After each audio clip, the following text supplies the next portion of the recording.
राधे राधे, जय श्री कृष्णा, जय श्री कृष्णा। कैसे हैं आप सभी लोग? मस्त होंगे, स्वस्थ होंगे।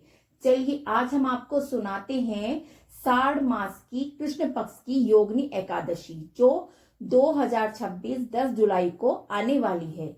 तो अगर आपको अच्छी लगे तो प्लीज लाइक करें, कमेंट करें, शेयर करें। चैनल पर नए हैं तो प्लीज चैनल को सब्सक्राइब करें। राधे राधे, जय श्री कृष्णा, जय श्री कृष्णा। देर न करते हम आपको सुनाते हैं योगिनी एकादशी व्रत कथा। युधिष्ठिर बोले, ज्येष्ठ शुक्ल पक्ष की निर्जला एकादशी का महात्म मैंने सुन लिया। साढ़ कृष्ण पक्ष की एकादशी का क्या नाम है? हे मधुसूदन, कृपा करके मुझसे कहिए। श्री कृष्ण जी बोले, हे राजन, व्रतों में उत्तम व्रत मैं तुमसे कहता हूँ। साढ़ कृष्ण पक्ष की योगिनी एकादशी का व्रत सब पापों को दूर करके भक्ति और मुक्ति को देने वाला है। पुराणों में लिखी हुई है इसकी पाप नाशनी कथा का मैं वर्णन करती हूँ। अलकापुरी का राजा कुबेर शिवजी का पूजन किया करता था। उसका माली हेमवाली नाम का यक्ष था। उसकी स्त्री सुंदर थी, उसका विशाल विशाल लक्ष्य था। वह माली उसकी स्नेह युक्त होकर कामदेव के वशीभूत हो गया। वह मानसरोवर से फूल लाकर अपनी स्त्री के प्रेम में फंसकर घर पर ही ठहर गया। फूल देने के लिए कुबेर के स्थान पर नहीं गया। हे राजन, मध्य के समय कुबेर जब शिवालय में शिवजी का पूजन करने लगे तब वहां फूल दिखाई नहीं दिए। हेमवाली अपने घर में अपनी स्त्री के साथ रमन कर रहा था। विलंब के कारण कुपित होकर कुबेर बोला, हे यक्षी, दुष्ट हेमवाली क्यों नहीं आया? इसका निश्चय करो। वे बोले, हे नर्व, वह स्त्री का प्रेमी अपने घर पर स्त्री के साथ क्रीड़ा कर रहा है। यह सुनकर कुबेर क्रोध में भर गया।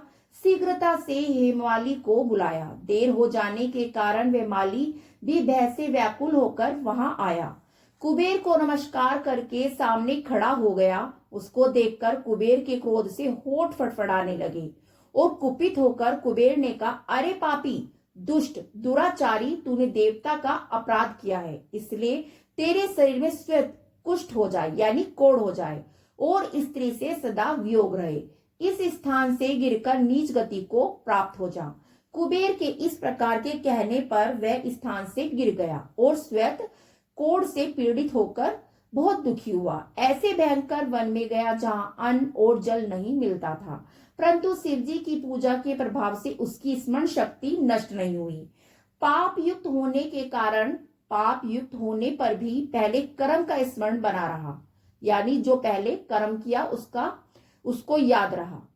वह भ्रमण करता हुआ हिमालय पर्वत पर चला गया। वहां पर तपस्वी मार्कंडेय मुनीश्वर का दर्शन किया। हे राजन, उनकी आयु ब्रह्मा जी के 7 दिन के बराबर है। उनका आश्रम ब्रह्मा जी की सभा के समान है। उसने पाप किया था, इससे दूरी उनके चरणों में प्रणाम किया। उसने यानी जो कोढ़ी मनुष्य था उससे दूर से प्रणाम किया क्योंकि वो पापी था। परोपकारी मार्कंडेय मुनीश्वर ने उसको कुटित यानी कोढ़ देखकर उसे बुलाया और कहा कि तुम्हारे कोढ़ कैसे हो गया, यानी कुष्ठ लिखा है तो कोढ़ कैसे हो गया। मार्कंडेय जी पूछने पर हेमवाली बोला,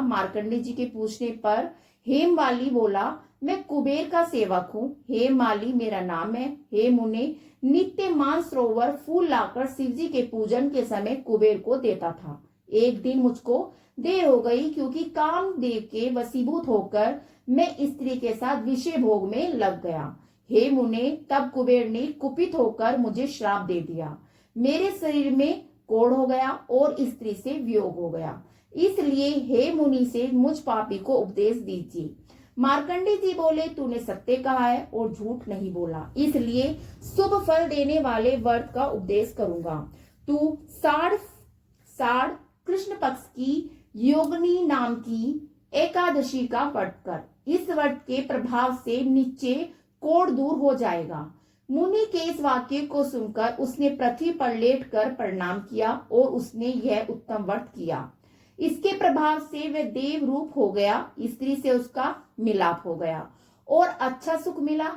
हे नरप, बड़े पापों को दूर करने वाली और बड़े पुण्यों को फल देने वाली साढ़ कृष्ण एकादशी का व्रत मैंने तुमसे कहा है। इस दिन मिश्री का सागर लेना चाहिए। श्री कृष्ण गोविंद हरि मुरारी, हे नाथ नारायण वासुदेवा। श्री कृष्ण गोविंद हरि मुरारी, हे नाथ नारायण वासुदेवा। हे नाथ नारायण वासुदेवा, हे नाथ नारायण वासुदेवा। श्री कृष्ण गोविंद हरि मुरारी, हे नाथ नारायण वासुदेवा। बोलो कृष्ण भगवान की जय, राधा रानी की जय, बरसाने वाली की जय, मोर मुकुट बंसी वाले की जय, गिरधर गोपाल की जय। राधे राधे, जय श्री कृष्णा, जय श्री कृष्णा। अगर आपको हमारी कथा अच्छी लगी हो तो प्लीज लाइक करें, कमेंट करें, शेयर करें। राधे राधे, राधे राधे।